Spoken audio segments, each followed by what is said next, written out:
Alright, here we go, looking at activity 3-4, creating new objects in Active Directory.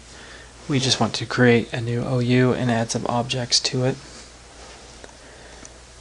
So first we need to log in as administrator, which I've done, and open the Active Directory users and computers.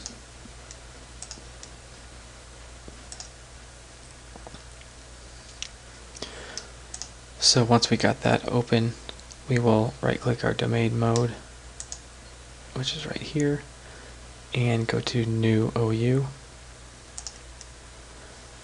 And we are going to call this one Test OU. And we want to clear this so it doesn't protect it from deletion. So there we go, we've got our Test OU. And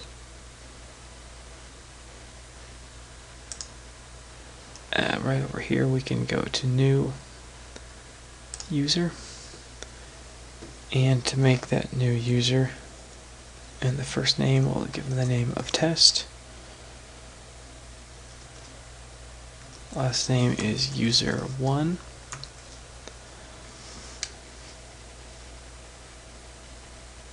And then his logon will be Test User1.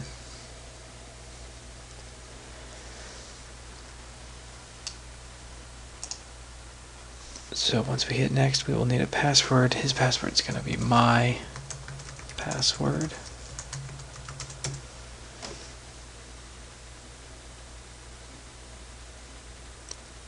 And we will leave it set up for him changing it on the next login. So we go to next, it shows us a summary of what we've just done, and that looks good.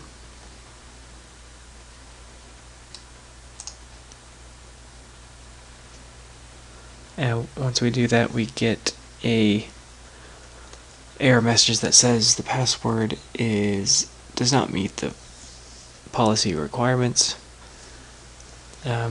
Check the length, complexity, or password history. So basically the problem is I typed in the password, my password, which was all letters. So for Windows 2000 Server 2008, it needs a password. It has to be a certain amount long and have at least 3 characters of the following types: uppercase, lowercase, numbers, or special characters. So we are back into this. We will now do a capital P on password and then put 01. So the capital P and the 01 are the 3 special cases we can use. So that should make it a legitimate password. And now we can click next and finish. And there we go, the user has been created. So then we want to then right click again in this side, in this pane, so we can make a new group. And we are going to call that group Test Group G. And we want to make sure it's on global. And we set on security, which looks good, so we hit OK there. Then we want to double click Test User1 to open up the properties. And if we click the Member Of tab, you'll see that the user is a member of the domain users group. All the new users that you create will be part of this group by default. So we're going to click the Add button, and we want to add them to Test Group G. So we'll do that and click Check Names. So we've verified that that group exists.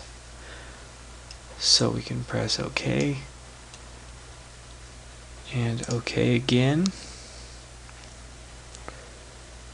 So now if we double click again and look at it, member of, domain users, and test group G. So they are now added to our new test group that we have just made. Users can be added to groups in the Member Of tab or the Members tab of the Groups Properties dialog box. So let's look at the test group members, and we could have actually added the test user right there with this function right there if we searched for them.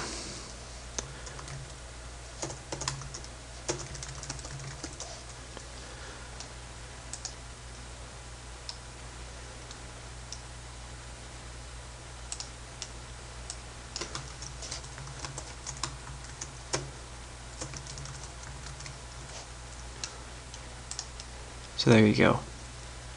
Type in their logon name and it found all their information, so we can add it, but they're already added. So there's the two ways you can add the user to a group, and that is the end for activity 3-4.